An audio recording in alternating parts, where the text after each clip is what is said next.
Jesus appears at the Sea of Galilee. After these things Jesus revealed himself again to the disciples at the Sea of Tiberias, and he revealed himself in this way. Simon Peter, Thomas who was called Didymus, Nathanael of Cana in Galilee, the sons of Zebedee, and 2 others of his disciples were together. Simon Peter said to them, I am going fishing. They said to him, We are also coming with you. They went out and got into the boat, and that night they caught nothing. But when the day was now breaking, Jesus stood on the beach, yet the disciples did not know that it was Jesus. So Jesus said to them, Children, you do not have any fish to eat, do you? They answered him, No. And he said to them, Cast the net on the right-hand side of the boat, and you will find the fish. So they cast it, and then they were not able to haul it in because of the great quantity of fish. Therefore that disciple whom Jesus loved said to Peter, It is the Lord. So when Simon Peter heard that it was the Lord, he put on his outer garment, for he was stripped for work, and threw himself into the sea.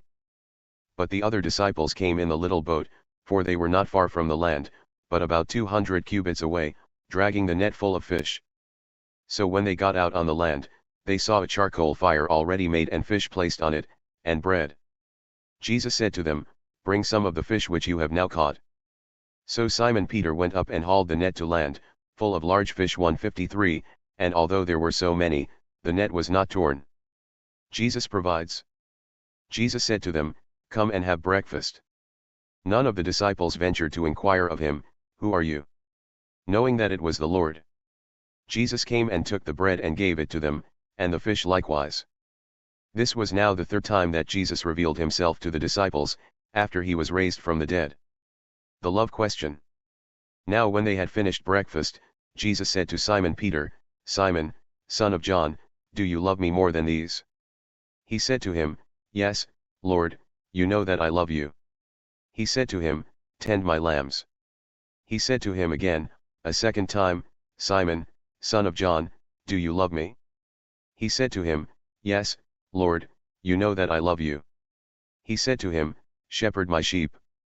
He said to him the 3rd time, Simon, son of John, do you love me?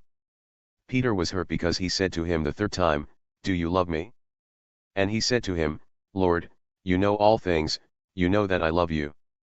Jesus said to him, Tend my sheep. Our times are in his hand. Truly, truly I tell you, when you were younger, you used to put on your belt and walk wherever you wanted, but when you grow old, you will stretch out your hands and someone else will put your belt on you, and bring you where you do not want to go.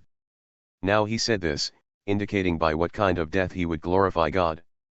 And when he had said this, he said to him, Follow me. Peter turned around and saw the disciple whom Jesus loved following them, the one who also had leaned back on his chest at the supper, and said, Lord, who is the one who is betraying you? So Peter, upon seeing him, said to Jesus, Lord, and what about this man? Jesus said to him, If I want him to remain until I come, what is that to you? You follow me.